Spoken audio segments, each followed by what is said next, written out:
min fɔ kanendo ola ko wala e bamanankan kenina jati e ka se k'o faamuya k'i t'i sigi yɔrɔ ka sɔrɔ i ma tɔɔrɔ faamu bɛɛ lajɛlen la ɲuman na bɛnkɛ fo k'a sɔrɔ i sɔgɔlen de don radio Royal FM na dɛ i ko min minnu sɔmi ka jɛ i ko tonton Sila ni bɛnkɛ Marabata Sibi fiɲɛ tuguda 106 tɔmi murumuru 5 fiɲɛ suru nɔrɔma o do Mali marayɔrɔ sabanan Kɛnɛdugu Sikaso kosɛbɛ Omar Ndiaye ka sɔrɔ kuncɛ ma ka dabɔ ka ɲɛsin o kuma Move Africa ma dɔw ko o kuma Sotelma Malitel kosɛbɛ kɛ gouverneur Goutoromba dala ne ko o bɛ wari ni mɔgɔ la wa ayi rond-point Mamilon kɛrɛfɛ wari di mɔgɔ ma o dablara wari di mɔgɔ ma o dablara Mali la yan e pourtant e ka kuma ye a ka dɔgɔ nka barika b'a la Mamada waritigi bɛɛ bɛ k'i dogo embargo kɔfɛ go kabako mɔmɔ fama ka wari d'e ma wa yɔrɔ n'a ta dabilalen dɔ bɛ kɛ yan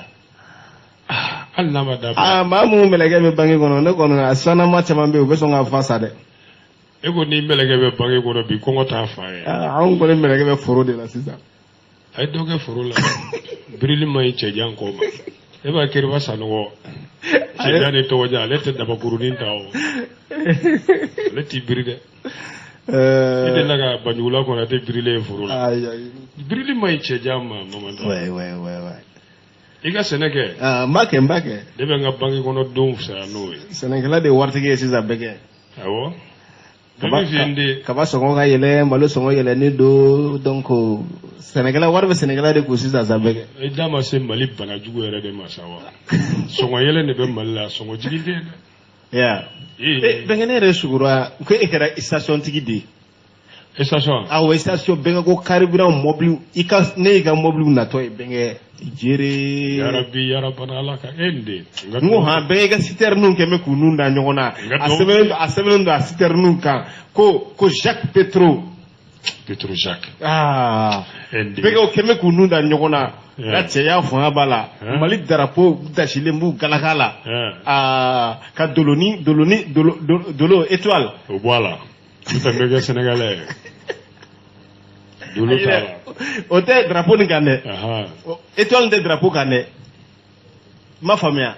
étoile b'a danna de mais ɲɛ b'a la dɛ ne b'a dɔn n'an ma sigi o waati kelen est-ce que a citerne chauffeur dɔ tɛ ko Siriba wa chauffeur ale de chef de chauffeur chef de com ale bi ka carburant tiré cogo min na a b'a essence tiré ten ka taa o da tɛ to ka 20 litres n'u fa k'o feere awɔ ka 20 k'o kɛ o b'a dɔn citerne paranti n'i y'a ye den caman wolo la a b'i ka essence kan aw jɔra yɛrɛ ma kɔnɔ a bɛ 40 litres bɔ ka n'o feere Sikaso ka segin o su kelen kilo 45 n'aw jɔra ma f'i ye pogo a bɛ 20 litres fila fa ka n'o feere Zegou ka segin o kuma e tun bɛ citerne paranti la bɛnkɛ i ka sigi o tɔ fɔ sa ne de y'a ye sisan sa i ka citerne bɛɛ ka na kana kɛ yɛrɛ contrat yɛrɛ de signé ni gouvernement cɛ e yɛrɛ de bɛ taa carburant ta ka na n'a ye sisan gouvernement b'i ka carburant ta k'a yɛrɛkɛ jamana kɔnɔ sisan ne bɛnkɛ kɛra a ka milliardaire ko min kun fɔra a kun bɛ sogo wari ko min na sisan a kɛra o yɛrɛ de sisan den ye duwawu 1000 fara kan mais bɛnkɛ ne yɛrɛ nana ye sisan k'e yɛrɛ ka comptable min b'i ka wari ko bɛɛ ɲɛnabɔ dɛ bɛnkɛ sogo na o nana kɛ ne de ye bɛnkɛ ne ko ko ɲɛna ka ban segin i ka sogo kan i k'o yɔrɔ la tile o t'a bannen bɛnkɛ ni mobili taara ni panne misɛnmanin minnu kɛra la a mécanicien o ye lasi di i ka sogo ye ne b'a dɔn ni kafiri sogo tɛ nin bɔlen don sitanɛ sogo fɛ nin ye sitanɛ sogo de i b'a sɔrɔ i sogora juma tile kan genge fɛ de yɔrɔ jumɛn de bɛ nin na ko yɔrɔ cɛman ɲi sa ne ka k'e ka comptable ye Lasi ka k'e ka mobile mécanicien ye Sirima ka k'e ka chef de chauffeur ye bon aw saba yɛrɛ bɛɛ la Sirima de ka wusa dɔɔnin parce que o tɛna se ka citerne kelen feere ne taalen ka citerne jɔ cɛsurunin ka garage la ye fo k'o dépanner ka wagon feere ka sɔrɔ ka en 3 jours a bɛ n ka carburant bɛɛ feere silamɛ tɛ a ka ɲi sa bɛɛ ka yiriw la nde a bɛɛ ka yiriw la nde i ka sogo daminɛ ɲɛna nka laban n ka danga b'i kan wallahi ni ngi yade ga sugo be labanta pege bem ge ma sugo yele ma wa ay ni si do raje ya memulo day kuna sugo me yele mo nana ne siterni fefe gouvernement pesa ka pe warje dia le comptable yere nga mécanicien yere ñere be black ko wañi be avec service lay ka o ñere be volanta ga black ko wañi ma ñebe bela wari na fulo kasabi kampiaka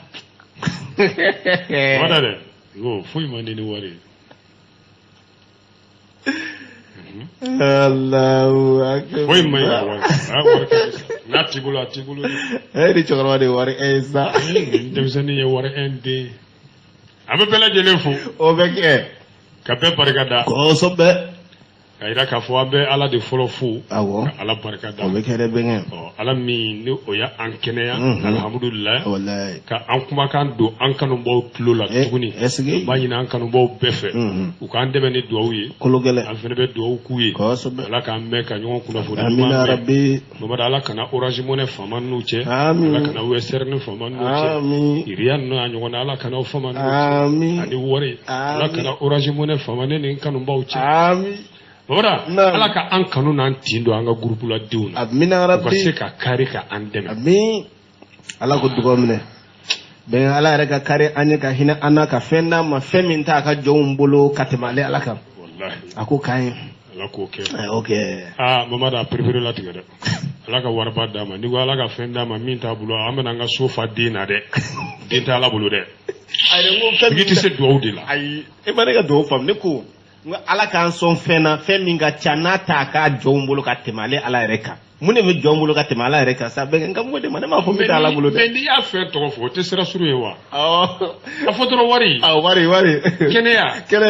ijitaga ube awo ka fanta on deme amin ka yatima on deme ka dine deme amin ka misri chama amin wala ne hamiyo de ka foraji chama se foraji benga ay niyo ka asim be fade ya gani asim ba ko me kan compara la o be mine kan ke wola dogo no gara mi to da dumun dima e ko la si se suru ni be ka so mi shiu ni gele to saleti fenêtre tala kasa bi fay te foraji se ne no ta asim ba ko me kan compara la o be nge mo da ira ko men kun fe de aywa aga ta vega de ten kun fe ay wala te foraji se te courant do de ni wor so bi to l'énergie c'est que na way l'urant solaire mais ni oké so be wuli aka war jelinte ya bomi ni daga ko do ndira touré ma dora bana touré ben folo bon voilà on fa touré côté de ramatulay che touré au côté de progrès touré ngade président alete Omar dia ayi Amirou Idrissa Touré mais c'est le fils à mon promotionnaire. Non, tu m'as embolé. Tu faut qu'il a. Il est Touré bolé. Il a dû s'entendre, tu faut qu'il a. Nde mame. Agata vega. Na okay, ni mo siru nuru blaka. Tabatia da kala kunjugu ka. Tabatia da kala kunjugu ka Touré ka. Kane do ka sola. Ka sola do ko de kewa. Voilà. Non. On va l'entendre ngo imbla daga janga. Amba ke chogodi. Foli dilengo Allah subhanahu wa ta'ala. Alhamdulillah. Sallallahu alaihi wasallam taslim. Ka Allah be bana ndeme bana kanu baw fu. Bella jelle. Mamada. Naam. Ambebe fu. Bebe fu. O wala sa? Naam. Antina ko bla daga janda la. Abada. Amba ke chogodi bengen. Egi take nini ngali kolokan gone nanta ke jabi surumani no mani wuli bali bogota gol fa bisega fa mu jogo lumi ka fa Musa Jamuyo ka fo ne benga Bokar so siri an talbi baraji e benga wo talbi baraji est ce que ne foni ngali sila jamaro na to ko be benga wo atoko be alaja ale to be atoko be ale segu baraji ko gongon dara o togo la ere amena segu baraji amena franchi benga fu yaro wala ni va de subodi abo l'année. Bon, d'accord, on va voir. Dans le groupe, on va voir, voilà, au Canada. Il faut voir. Il faut qu'il ait nié. Bengana ko kibara ko ma jume bi bolo bi wala kalamani wa bagi mi ngade net benga isa da dos tigi babada naam juru do tali kan no na sarali iko chudi ikabago ya juru do tala go juru do atali kan no babada sararo la ni ma wuyi fo be wayi fo auzu billahi minash shaitanir rajim sitane gengo ngawe ya juru ta wa muso juru tere benga juru jumene be na doni nga nogo na sarali munya sarali gelea o juru sugu jume jonni nyo tare o be jonni che benga o kera mi ko be jabi de mate sisa benga itatelia ku fala geni na nge gwanza ngoni funga mungie e gulu wanyina na gambi e wolo foka na muku dina fi jar mo ko mukk fol jerem benga ne rin famusa ne ba do femi ko be sisa am famale bani nyama benga obisa ga dusu suma de o mawara ngode njon senga ni yo ota otale ko ibe dina faraka ibe yiru la barka ma faraka ce ya fura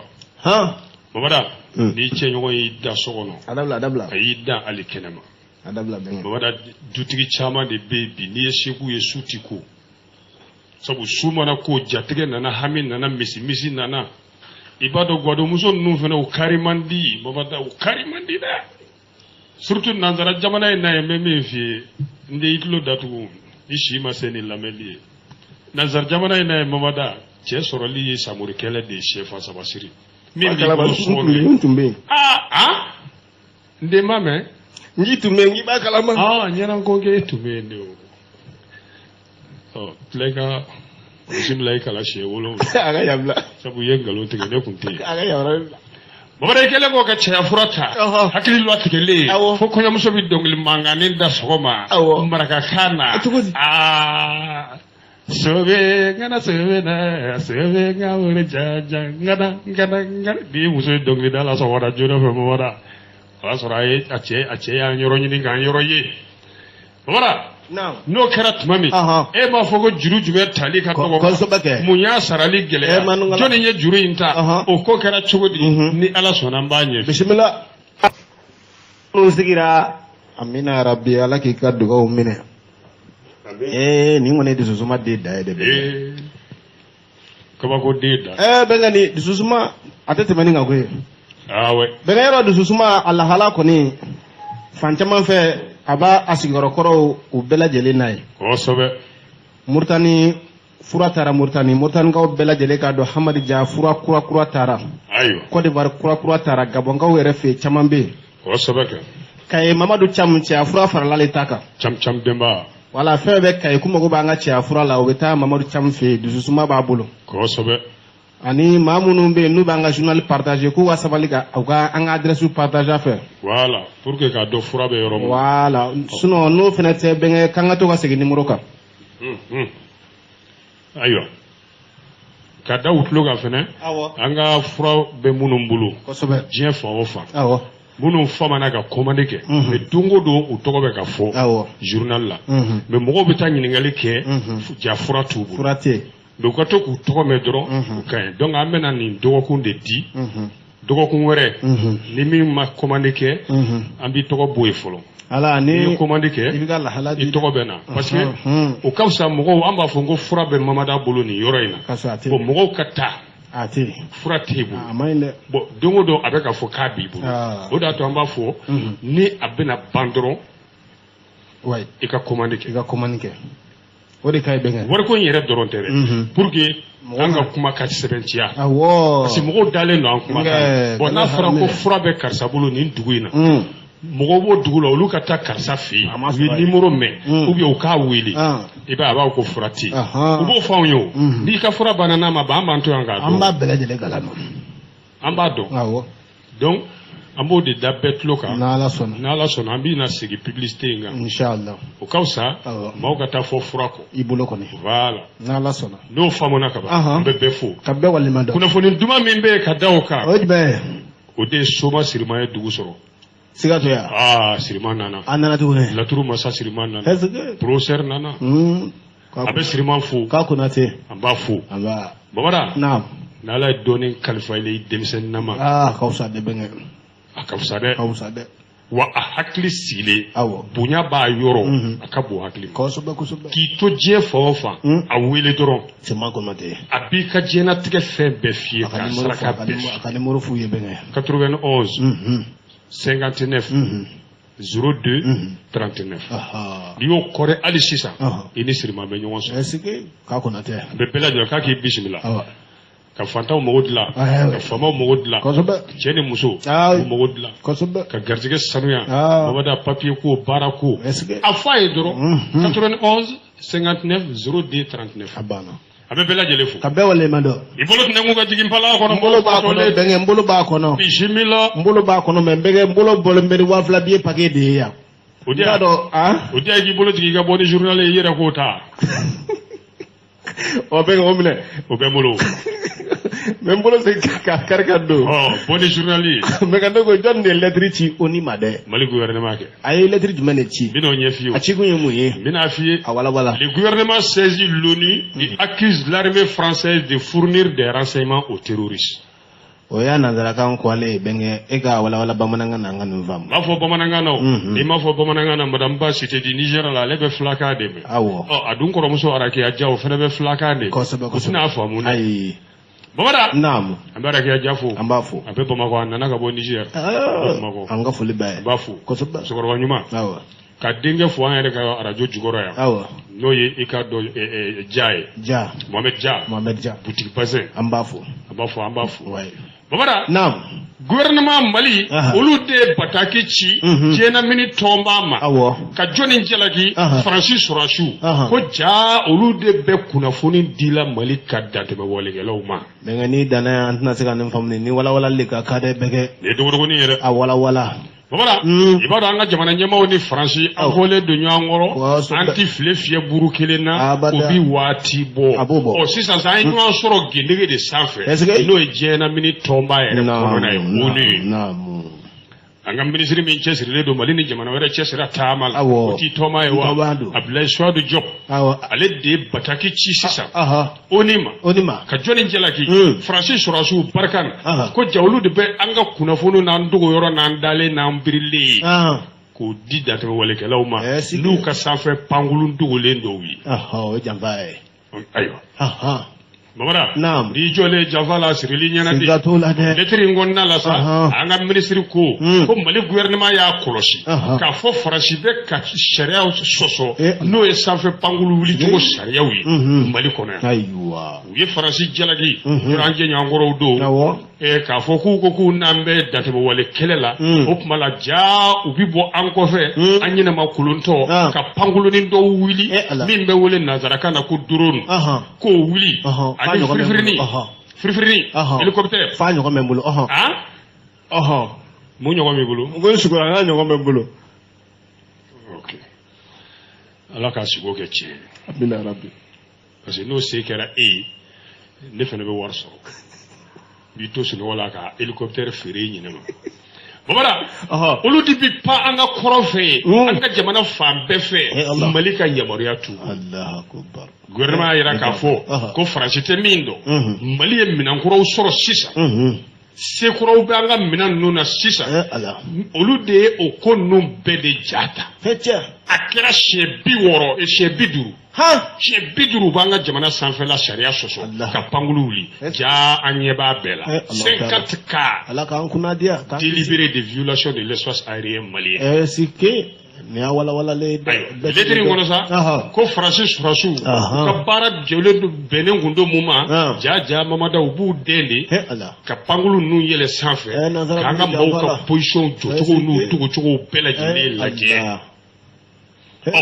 pour que an tun ka n'u ka o y'a sɔrɔ minɛnkuraw t'an bolo fɔlɔ pour que an ka n'u ye avion yɔrɔ dɔ bɛ yen e t'o dɔn sa i ma avion boli ka ye sa. Ma apprenti kɛ o bɛnkɛ.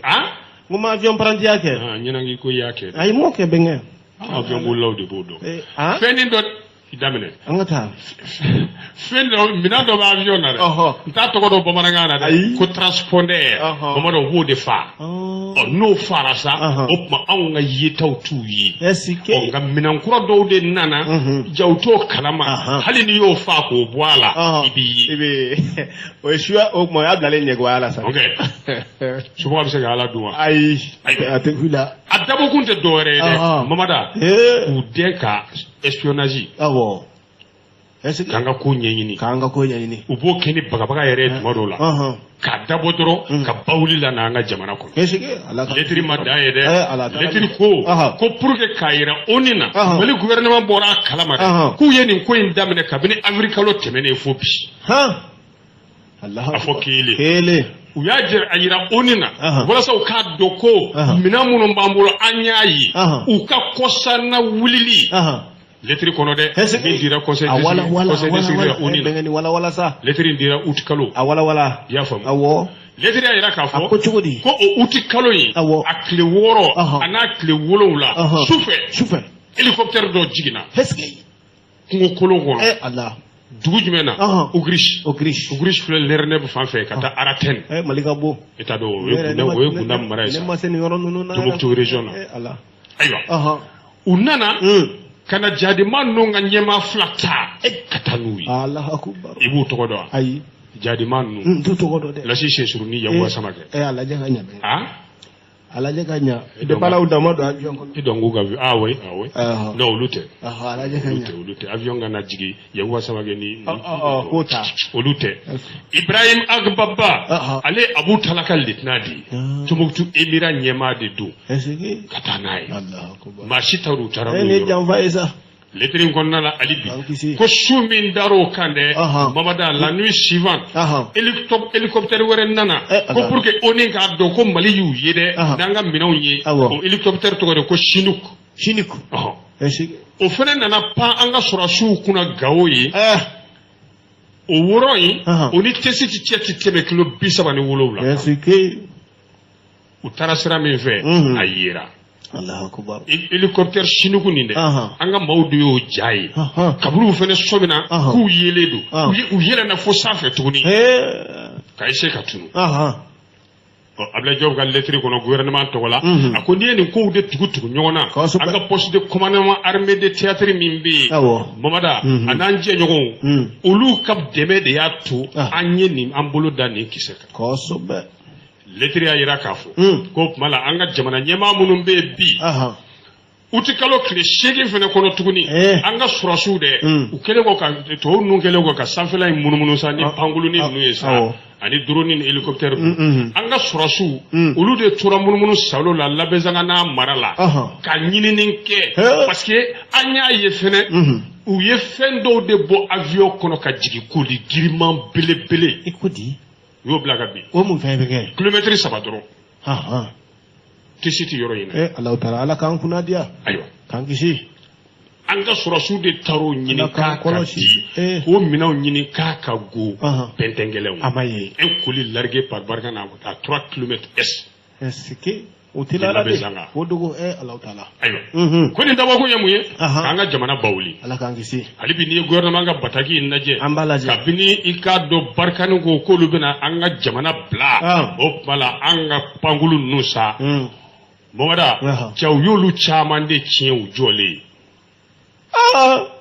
ati banga wuli de ati banga pande mais momada ni ya wuli abi komi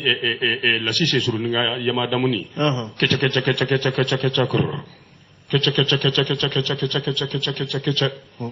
akumbi wuli second ni minute mi ngono o kunta la jera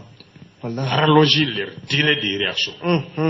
au gouvernement ko la sa o mala ko ni be dalu de be ambulu kayira ka fu yanga sanfela sharia soso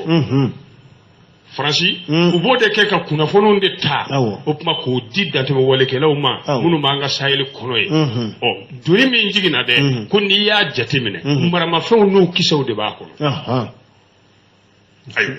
o mali ko ni tabole sa faransi fe an bolo ko ni yi danteme waledi ni ye bingani waledi wa be oni sharia soso a sharia jume résolution 33-14 Nations Unies et tout ça ay na tout ça pas siégé aux Nations Unies ay na ko ni tout ça moi j'étais l'ambassadeur et résident du Mali à l'ONU et que ambassadeur de ouais yo blaga na radio barada aywa o bala sa ku ba ni Nations Unies fe krekrena a bolo fara mi conseil de sécurité u ka wuli ka job beke ka fo franchi ku ka dabla u kana to ka Mali tarabasu ka dabla u ka to jena mini sharia ko fe o letri nana ku che ni kuma mi de sa o de kangarba dadi akodi ko tumala ni franchi ma dabla kani jose imbla min banga jamana yugu min bella kana baliya nyonye anfi ko tumala an fana na mbolo bossa de ka ke ko mini bingeri kay bi défend o de légitime défense ko wa jena mini toba o sono fana ma de aywa ni ma bini kay bi tasa article 51 de la charte des Nations Unies da ngeen yoro kalan ko jugu yimena Nations Unies na ouais fa be do nyeka ngata ma nyeda ndura kangarda de karaga lettre kunche nu ma dabla opmala an fene be wuli bismillah ala ba tulo ko dabla wana anga bo journal ko na dabla mandi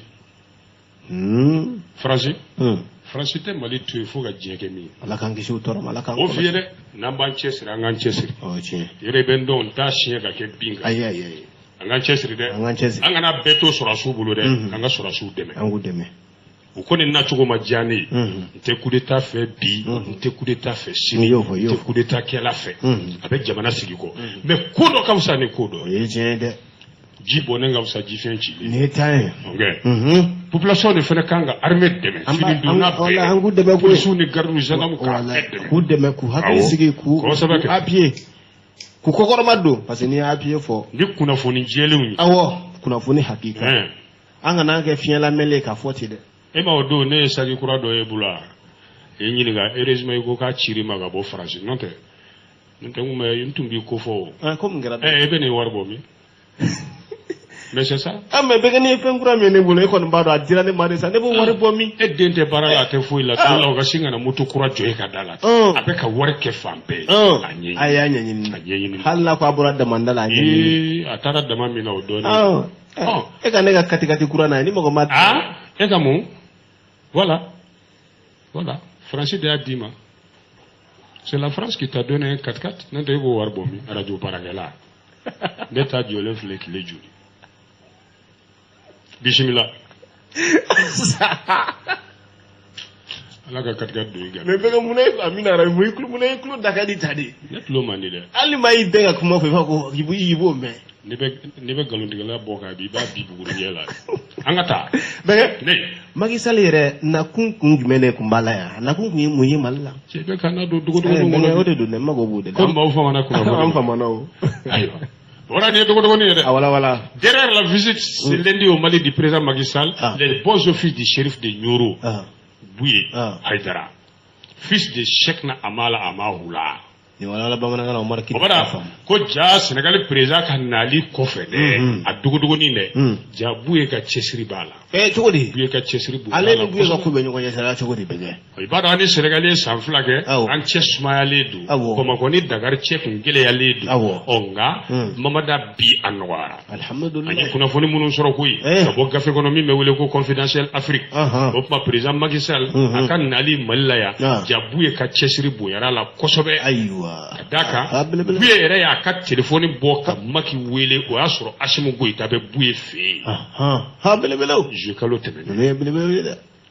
ibaro kabini Ibrahim Boubacar Keita alaga hinala kabina alega fanga dafirila utigalo kilita ani shegi samba fulani mwa mamada surasu ma fanga tasawa Asimu Goita tu ganyema ya ota jamana kuntige biwa abuno kerani Senegal sesma yara o sanfla o kofesa farafina tomba yini africaine o nyema ya ti Senegal de bulu sawa Macky Sall o mala aye marfa bo anuma mulu la sa ka black ni mulu la ani kunnafoni minnu sɔrɔ dɛ wala confidentiel Afrique kɔnɔ babara o yɛlɛmali ka baraka yɛlɛma ten ka kɛlɛ kɛ diya ye ten ja ɲɔrɔ belebele da b'a la ala ko si langolo tɛ Cheikh Buya Haidara Sheriff de Ɲoro o don ala kana haramun don n'a cɛ amin ala kana fa ni tɛgɛ ma don amin ala ko amina amina dadon b'o la sɔrɔ cogo a bɛ sɔrɔ bɛɛ kɛ yanni ɲɔrɔn passé yɛrɛ o man gɛlɛya dɔ fara les transports n'ala ala tigɛ a b'i kɛ komi foyi ma kɛ babara ala ka to n k'an tɛgɛ don buye a bɛ kɛ bɛnkɛ natɔ la a bɛ passé min di yan babara a tɛ foyi di a bɛ dugawu de k'i o b'i bɔ a bɛ dugawu de k'i bɛɛ o b'i bɔ a fɔ a ye k'a ka dugawu tila sirifu kɔni ka dugawu bɛɛ kɛ o ka di ni sabi ni wari a k'a tila a ka fankelen kɛ dugawu ye ka fankelen kɛ wari ye n bɛn'o fɔ a b'o kɛ voilà ayiwa babara an ye kunnafoni sɔrɔ cogo komi n y'a f'i ye Macky Sall kumana téléphone na mois de juillet tɛmɛnen ni Assimi Goïta ye yɔrɔ bɛɛ bonya hakili ma dɛ jɔnni ka téléphone na Buya Haidara a tɛ tɛmɛ o kan Buya yɛrɛ ka dagabana so in kɔnɔ ye ayiwa babara i b'a dɔn k'a fɔ kuma caman tɛmɛna Assimi ni Buya cɛ ye fɛn min ye i k'a dɔn jamana yɛrɛ taabolo tradition taabolo ninnu ja nin bɛɛ kɔfɛ Assimi takun yɛrɛ kun ye nin de ye parce que y'a sɔrɔ embargo kɔlɔlɔnin b'an kan hali bi awɔ kɛ ayiwa o la sa i b'a dɔn ka Assimi ni Buya yɛrɛ k'u Assimi ni Macky Sall k'u kalanso ɲɔgɔn na nɛgɛjuru sira fɛ Buya ka cɛsiri don le fils de Cheikhna Amala Amahula fondateur de la confrérie amaliste ayiwa o la sa farafinna ani diɲɛ kɔnɔ ala ka hinɛ cɛkɔrɔba in na belebele Cheikhna Amala ala ka diɲɛ b'a ma babara o tuma an ye kunnafoni yamarulen min sɔrɔ sa telefɔni in ma ci Macky Sall ma wa k'a passé Assimi ma o kumana mon grand frère o de la sa Macky Sall ale ye layidu ta a ko Assimi Goïta n'a ka tɛ fɔ a ye maa ngi ñëw na de Bamako août maa ngi ñëw o kɔrɔ a ko Assimi Goïta ko ni ala sɔnna uti kalo camancɛ la i na Mali la o de ye maa ngi ɲɛngi maa ngi ñëw maa ngi dɛ tɛna ngi ñëw dana ngi ñëw mu fɔ jɛrɛm ayiwa Macky Sall ma kɛ Union africaine président ye sa wa a y'a layidu timɛ i ma ye a nana tɛnɛ awɔ o tɛ le combien le 15 o b'a faama mana min fɔ a b'a kɛ a b'a kɛ bɛnko kelen ni o banna dɛ n'a ye min fɔ an b'a kɛ ala k'i kɛ faama na ko Macky Sall da n'o ma i tɛ min kalama n b'o f'i ye ni colonel Maliki Diaw ye ɲɔgɔn ye numéro 2 de la junte président du CNT a n'o ye ɲɔgɔn ye i b'a dɔn Maliki Diaw n ka buruju bɔra Sénégal de a buruju bɔra yen de il est d'origine sénégalaise e t'o kalama sa ayi ne tɛ nin yɔrɔ ninnu dɔn ayiwa babara Macky Sall ka nako fɔlɔ de ye nin ye kabini fanga in dafiri la président de la transition Assimi Goïta n'a ka cɛdenw fɛ awɔ o tuma Macky Sall a ye fili sɔɔri tuguni Mali ni Sénégal cɛ a ɲana sa bɛɛ de sabatira sa furuku ni gɛlɛya fɛn fɛn kun bɛ yen o bɛɛ wulila Macky Sall ma da o ma a ko Assimi ma a k'i fa Laurent Jacques kama i ka Kɔrɔwari sɔrɔsiw ka ko sɔrɔsi 49 minnu minɛnen bɛ i bolo yan k'u don kaso la nin y'a tile damadɔ ye fɛɛrɛ kɛ an ka bɛɛ ala an farafin damaw ni ɲɔgɔn cɛ a k'i fa Laurent Jacques Goïta kama ne ma fɔ dɛ an ba n ma fɔ dɛ président Macky Sall bɛnkɛ e den y'Assimi sa i Goïta voilà président fa à cause de ton père Laurent Jacques Goïta il faut régler le problème i ni mamada fa i b'a fɔ ko Assimi i ni mamada fa bon k'a bɛ mɔgɔ ka denbaya caya i ɲinama tan de i bɛ n ka denbaya bugu ɲinama quoi i b'a ye wa togola fɛnɛ b'a fɔ sa k'ale fɛnɛ k'ale fɛnɛ fa ye k'ale fɛnɛ kɔrɔkɛ ye Assimi dɔ kɛra kɛrɛkan ni b'a fɔ k'ale min ka kɔrɔ n'aw bɛɛ ye i y'a fɔ mɔgɔ la donc ani Maliki Diaw ye ɲɔgɔn ye bon Macky Sall ma bɔ yan e n'a k'a ye kile Sénégal yan Tchad wa mun b'a bolo yen mun b'a bolo yan billet dɔ ɲuman mercredi jeudi vendredi samedi réunion ba do be Tchadi ne wulela la nga samedi mbe do émission nga dina segata bengi tunga nga tawla ayi Idriss Dingue bimbe fangala di Surashidu Muhammad Debi Itno ale ya ka mamurtilo de faranyanga ka benkan sebenke mo tosigi badi benake Macky Sall be ya parce que ale di Union africaine président mais jonyo kolo jonko Chad président ma akicho bela Macky kana ako nsrane do Surasi fangadu ako atuma e katolema ne de ka président atsika banebu babara wo homme d'affaires bado ojone na folotigi ba ngo to ko sa bebe société do babulu ko atepa gujabi okay naam ataracha de président fi akwa toma fu jamena palais la a willa ki jo ko Macky nyawna de nangi ñew Tchad mu fol jerem dangi dangi jaw chok golo ci ñay waw mu fol jerem be kambe me yeni fene kala nga sedi o koro ci sa benge o koro ko Macky iji e kana Tchad to sigi bay min mena kemba murtilo ni président Mohamed Déby Itno fe iji ja ka kinyana yoro ale de be barabaw kela Tchadi yino so banu ni goudron dlaw ni few entreprise Atepa Goudiaby ale de ko baroke ay reka war min be Tchadi on ay ça fait des dizaines de milliards chama mati Tchadi jamana lo ko ntomando ay baraw kino groupe Atepa Goudiaby ye sanfla ga comptable ala ñoo de black na radio barala sanfla ñe min do ka be milliard mu am ako demal ifara warna sisa ali baba wardi ma kay fi ngoya dunga bawa ese nya fi ngoya takana na ele ngonya dun o bana o maraga dere ro ya ukachima tum wole min fle banana ni i jogine do benga arama si soko fu pochi ko na jogine ka su soko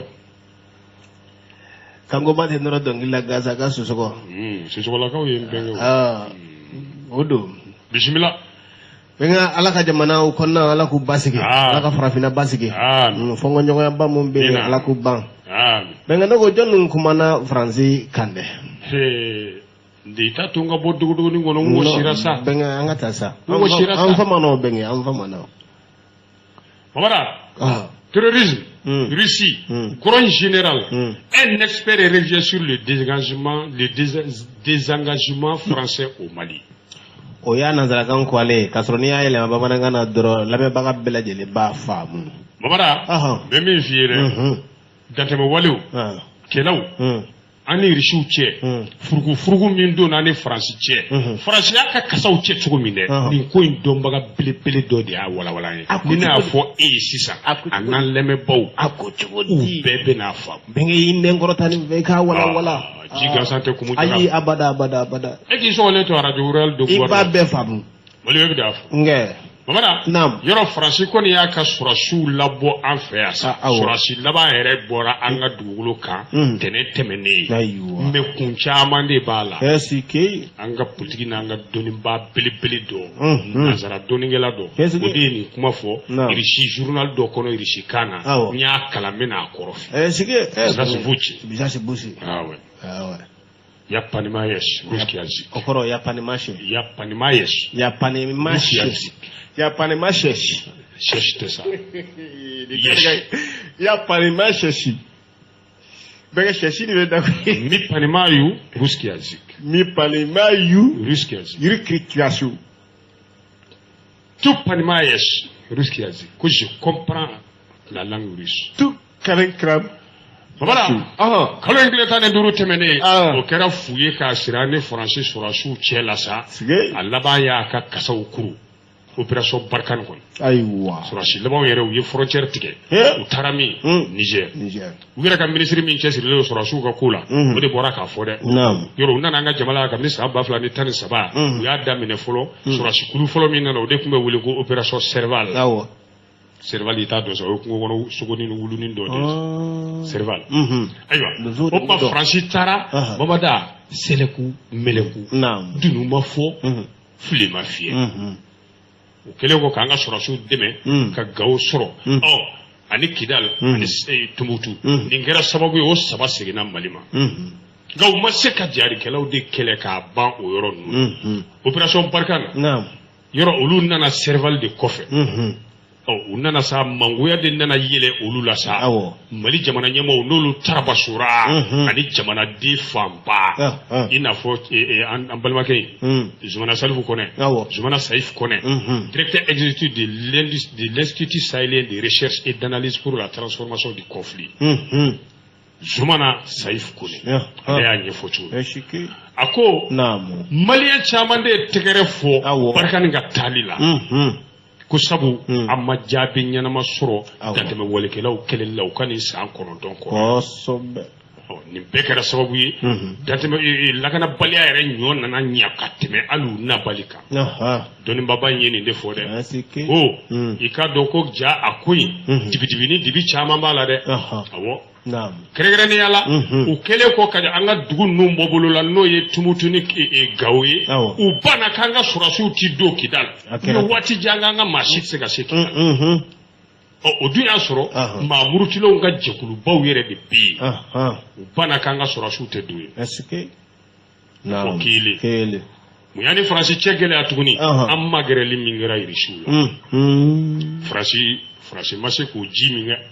o ma k'u fɛ hali tɔn Zumana Saïf Kɔnɛ ka fɔ la ayiwa kabini Asimu nana fanga la ani Sogɛli Kokala Mayiga n'a ka cɛdenw bɛɛ lajɛlen gouvernement ko depuis o don Mali politique ka taa kɔfɛ a yɛlɛmana ayiwa u nana tasuma de don sisan sa an ni Irisiw cɛ la k'o kɛ teriya dumanba ye k'o kɛ an jɛɲɔgɔnba ye o de ma bɛn Faransi ma kabini o kɛra fo ɲɔgɔnko caman de nana jamana in fila ni ɲɔgɔn cɛ sira taama la diplomasi fo ka taa kɛ sababu ye ka Faransi lasigiden gɛn ka bɔ yan an da ma fama a kuma ma o tuma la Faransi sɔrɔsiw nana décision laban min ta sa o tuma an ka taa ka bɔ Mali la an yɛrɛ ye ka sɔrɔ an ma gɛn i n'a fɔ ambassadeur gɛnna cogo o de la tɛnɛ tɛmɛnen kalo 1 ta ani 5 Irisiw fɛnɛ bɔra ka kuma k'olu ka kɔkɔrɔma don bɛ Mali ka d'a kan kalo min yɛrɛ tɛmɛna fagali cɛjugu min kɛra yan dantɛmɛ wale minnu kɛra tarabasoli minnu kɛra maajuguw fɛ a ka ca maa 50 ye ayiwa o dun y'a sɔrɔ Faransi tun y'a ka taali fɔ dɛ kabini février kalo tɛmɛnen Faransiw bɛ taa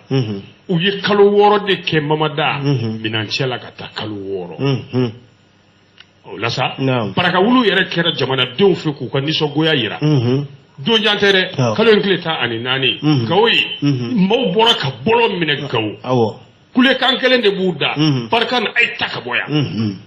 Barkhane dégage Gawo ma caman y'a ye jaw la ko ni kun belebele bɛ yen a kun belebele 2 de ye ka lase an lamɛnbaaw ma laadiriya la bisimila bɛɛ ka ne ko mun kelen de fɔra gɛrɛn na bi sa an ka gɛrɛn kɔnɔ bi yan ça se passe au gɛrɛn 2 points il est temps d'en finir o kɔrɔ ye mun ye ko an ka nin ko in ban ten sa n bɛna ɲɛf'i ye Mali tribune y'a fɔ cogo n tɛ fɛn fara kan n tɛ se sɛbɛnni na n m'a sɛbɛn an ka gɛrɛnnadenw u y'a yira k'a fɔ ko sɔrɔsi 49 kɔrɔ yɛrɛ sɔrɔsi minnu minɛnen bɛ an bolo yan ko kun t'a la gɛrɛnnadenw bolo a ko mɛnna senna ten ko tiɲɛ ko nin don fili kɛra fan dɔ fɛ u don cogo an ka jamana la filiw yera mais gɛrɛnnadenw ko an ka jamana n'o ye Mali ye ani Kɔrɔwari cɛ balimaya de don ko tuma an kun b'an ka se fo nin yɔrɔ in o k'u b'a ɲini an ka jamana ɲɛmaaw fɛ minnu bɛ yen bi Babada u ka nin ko in ban ten sa k'u ɲɛsin ko sɛbɛlama tɔw ma o de ka ca kojugu Maliyɛnw sigilen bɛ ka min kɔnɔ gɛrɛnnaden caman bolo Babada ko de a ka nɔgɔn ka maaw hakili pan kosɛbɛw kunna ni ko dɔw ye ni ko fitinin dɔw ye nin ye ko fitininw de ye Mali ka kobaw kɔrɔ nin ye gɛrɛnnadenw ka kuma lamɛn i b'a ye k'a fɔ ko walasa Mali ka se ka wuli k'i jɔ a sen kan cɛsiri don dɛ u kana sogo nɔlanji d'a ma dɛ faut pas qu'il nous fasse rêver a kun ye mun ye n'a sɔrɔ a kun de ye walasa an sɛbɛ ka dɔn gɛrɛnnaden bɛɛ bɛnn'a kan Mali sɛbɛ dɔnna bi awo o pa ku ba nyini an ka nyema u fe sisa u ka jismani ku ko lijila aywa ko wati de sira u ka surasi numbla kadaka u mineli na fuyi lasi u marali te fuyi lasi amma nafa be min na bi gerena de nga gerena baro konna la de nafa be min na bi mamada o de ka danto waligalo jadi man nun ko lu kere ka baara ɲini funɛngɛnu ye kana ni lakana ye mali dugukolo fan bɛɛ kan k'o de nafa b'olu de la bi gɛrɛnnadenw ko ten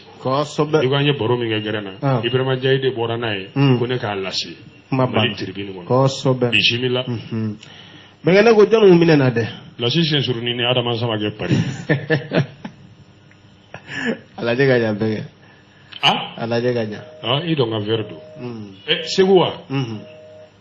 jɔnniw minɛ na Segu wa 2 militaires arrêtés pour braquage surasi 2 de minɛ na Mamada suyɛni na ni maramafɛn ye Mamada ni bana juguba in bɛ bi dɛ surasi 2 finitigiw k'u minɛ ni maramafɛn suyɛni na bɛnkɛ wala mali tribune de y'a fɔ est-ce que Mamada naam i b'a dɔn ni kamalen 2 nin u minɛna su fɛ de est-ce que an ka lakana tigilamaaw fɛ Segu mun nɔfɛ moto kelen suyɛni nɔfɛ moto kelen surasi ka minɛ o nɔfɛ et puis pistolet kun b'u bolo Juguruni Allahu akbar PM est-ce que PM tun b'u bolo pistolet mitrailleur ayiwa ani kisɛ caman muruw tun b'u kun arajow tun b'u bolo droguw tun b'u bolo est-ce que sɛgɛsɛgɛli kɛlen kɔfɛ sa Mamada jasorasiw don est-ce que u taar'o di gendarmerie la Segu Mamada n tɛ pan o kunna fo n ka n terikɛ fo Segu commandant de légion de la gendarmerie colonel Teme Jara cɛw cɛ muso bɛɛba kɛ Teme ye cɛbakɔrɔ ye ale de bɛ légion na Segu bi colonel Teme an bɛ foli d'a ma dugawu den ni barika den don n b'a kalama n b'a dɔn kojugu k'a Teme non Mamada enquête la maa t'a ɲɛ gendarmerie la est-ce que ouais colonel de mais hali sini n'i b'a ko lieutenant Teme mɔgɔw t'a dɔn parce que a dɔnna n'o ye ko lieutenant Teme a ye Sikaso kɛ yan o a ye yan kɛ a mɛnna yan a ye yan kɛ fo siɲɛ 2 est-ce que Mamada an ka sɔrɔsi tali an bɛ hakɛto ɲini kɛ maaw fɛ denmisɛnninw tali ka don fini kɔrɔ Mamada ko jigilatigɛ ko dan de don cogo di denmansa minnu jigi tigɛra u denw na dɛ se b'u ye olu de kɛn bɛ k'an ka fini donnaw caya bi fo kana kɛ sababu ye Mamada an ka fini yɛrɛ valeur bɛ ka bɔ a la dɔɔni dɔɔni n'o tɛ n'i ye ninnu bolominɛw lajɛ Mamada denmisɛnninw de don ɲanɛ ɲuman t'u la u tɛ sariya bato mais comme u degera marifa minɛ cogo n'a ci cogo ni kɛlɛ kɛcogo la u y'o kalan kan kɔnɔ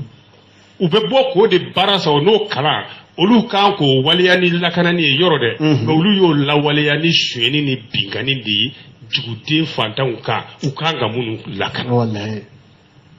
tigɛlen don drogue ta de la ani fɛn o fɛn bɛ maa hakili yɛlɛma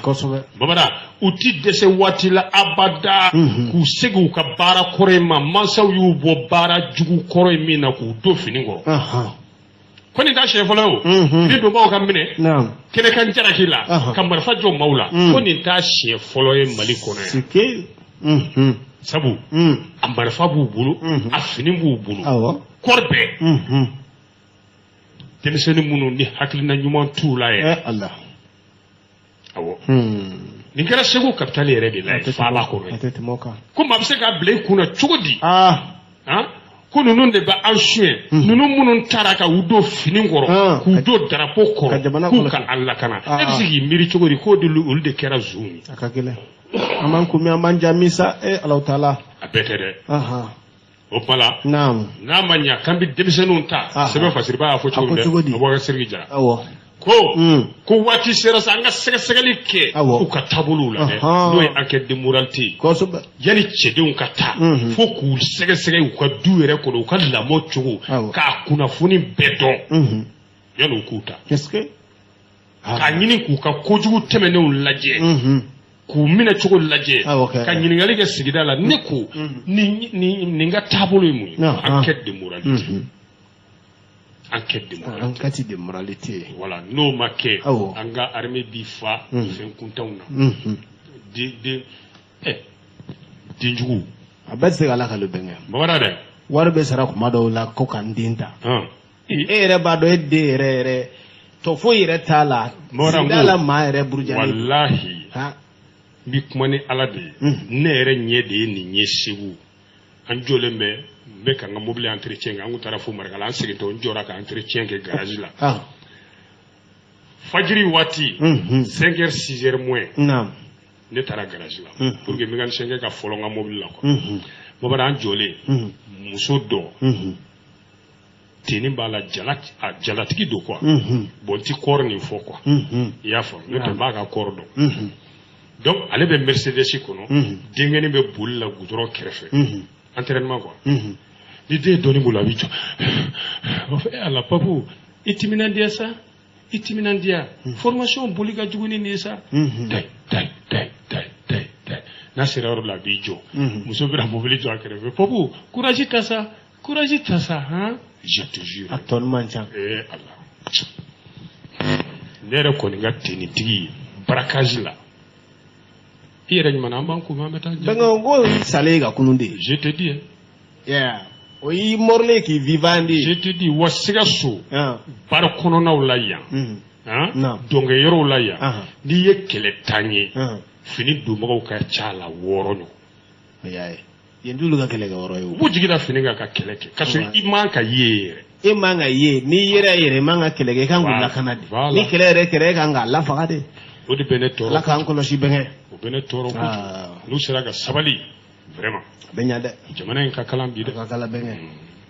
be peki ka barake ngana to an tay kuna fundi ambe ko ke an sego nan dama yo o do de bege o lu tay la kana yi ko mawla kana ko na maw jigiti na bada kana maw jigiti e ka la barakaji mi ngera bangi dala o do bama koy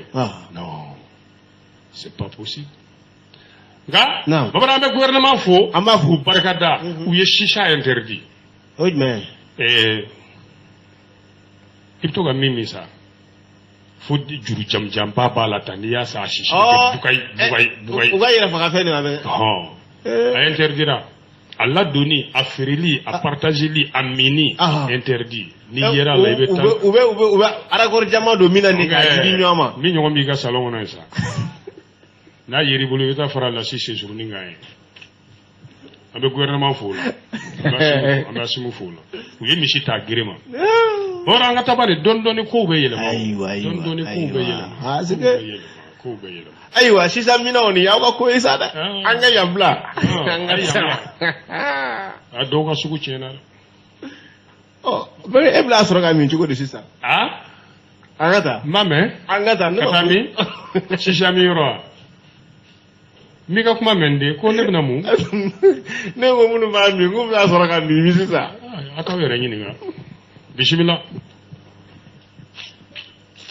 abebe faut être blâmé la ni bois la fiale je vais canter la TikTok ale ko beka ko solo na la le ga la kaliga tata okay bismillah be iko ko juru do talika no mamada ngo juru do talika ndogo nga saralika kelende benga asararo la ni ma wuyifo ibe wayifo wala benga juru jume 3 Iraniens dont une femme condamnée à perdre un œil. Iran ga de ma saba muso kelen bala de chef la ni muso kelen tribunal wu nyangi ku benye kelen kanga chi o kiri me benga e kabago e che kelen wa e bala aywa naam Iran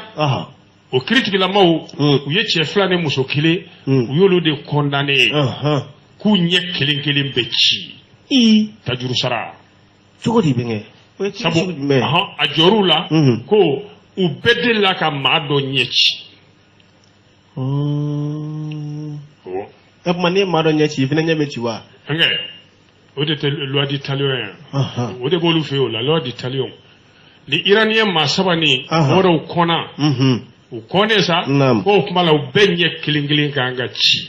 hali na soro majie ka ko ke nyan fere o bedila ka ke yɔrɔ tera yɛrɛ mairie gafe de bɔra n'a kuma ye o kɔni ɲɛw bɛna ci don min o don de ma fɔ fɔlɔ o de bɛ wele ko loi du talion tajuru sara o de bi Iran ye ka caya fagaliw la ani i ka dɔn maa minnu ni bina maa kan k'a dabɔ a kama o tuma i ye min k'a tigi la o de bɛ k'i la wa i y'a kɛ min na dɛ o somɔgɔw wajibiyalen don ka taa fɔ tribunal la n'o tɛ u b'u ta sɔrɔ a la u bɛ t'i ko fɔ n'i ye sonyɛni kɛ i ye min sonyɛ a tigi bolo i b'o bɔ k'o d'a ma u b'o valeur fana lajɛ i b'o ɲɔgɔnna fara kan ka d'a ma i n'a fɔ sa lasi sesuruni ka taa ne ka samara sonya sisan bon a bɛ samara in sigi ma ka tila k'a musoninncinin d'a kan ayi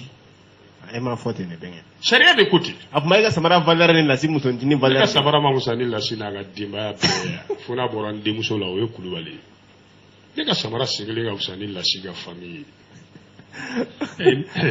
ne bɛnkɛ fɔ fana bɛ Libi o ye père fila min bila ka na e yɛrɛ de ma taa kunbɛn i ka Bamakɔ ta la ne bɛnkɛ Jaje Sisɔgɔ o ye samara père n ye min don veste kan o sen kelen wari ko ne tun bɛ fɛ k'i feere a don o sen kelen wari man ca ni lasi ka kalo nasɔngɔ ye a père kelen dɔrɔn a ka ca ni lasi ka kalo nasɔngɔ ye walayi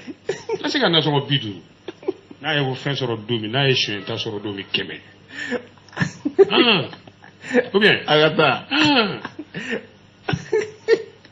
Mawara non o la sa o ye min kɛ sisan min n'o de a fɔ bɛɛ kɛ affaire fɔlɔ o ye muso in ta de ye muso in ye mun kɛ a ye sɛgɛji de bɔ a sigiɲɔgɔn dɔ ɲɛ la asidi o ɲɛ kelen tiɲɛna u ka kɛlɛ dɔ senfɛ kɛra depuis 2011 dɛ est-ce que journal y'a fɔ cogo u y'ale fɛnɛ kɔ muso ɲɛ min tiɲɛna ɲɛ kelen a kinibolo ɲɛ de don o tuma muso in fɛnɛ kinibolo ɲɛ bɛ ci Allahu akbar a bɛ kaso la ye o alimani bɛ bin a kan fɛ Cour suprême ko ten n kɔrɔ ko segin tɛ k'a kiri Cour suprême n'a sera o y'a bannen o ye dande ye affaire filanan o ye cɛ dɔ de ye ale ye maa dɔ de sɔgɔ ni muru ye k'a ɲɛ kelen ci numankuru ɲɛ ale fana ɲɛ bɛ ci Cour suprême ko ten affaire sabanan sa o de ye cɛ dɔ ye ale ni a sigiɲɔgɔn de kɛlɛla ayiwa kungo taa marifa dɔ b'a bolo lasasi a y'o de kɛ k'a bɛ cɛ fa yɛrɛ mais kisɛ taara cɛ ɲɛ kelen de ci o fana ye numankuru ɲɛ ye o ɲɛ bɛ ci o fana ɲɛ kelen bɛ ci o kɛ kiiri tigɛlen ye alors dossier ninnu taara k'u di procureur pénal ba yɛrɛ ma tera ye sa o tuma la o ɲɛw kan ka ci du min ale b'o don dɔrɔn de fɔ n'o tɛ segin tɛ kɛ kiiri kan tuguni yan'o cɛ adamadenw ka lafasali tɔnba min bɛ diɲɛ kɔnɔ ye Amnesty International ani jɛkulu caman bɛ yen minnu bɛ adamadenw ka hakɛw dafa olu kɔni bɔra ka fan bɛɛ kɛ sɔ ni makɔrɔni ye ka nin kiiri nin cogo nin ko nin tɛ kiiri ɲuman ye dantɛmɛwale kiiri don k'a ni ɲani de ye kelen ye torture k'o kuma ko Irankaw ka segin u kɔ jaabi min dir'u ma i b'a dɔn MOUC Jɛnɛba Fajara MOUC did it ni nin kiri wala yɔrɔ ko jugu tɛ kɛ a san b'a sɔrɔ ne bɛnkɛ Basiru Ture a bɛ ka awɔ ne den bɛ de bɛ wa ani bɛnkɛ fu Mohamed Ture Dakar je te dis i b'a juru kɔni ta tali ka nɔgɔn nka sara yɔrɔ la i bɛ wuyi fɔ n'i ma wuyi fɔ i bɛ wayi fɔ est-ce que a fɔ o tɛ dankari bi ta ne ko bɛ dan sigi bi ta la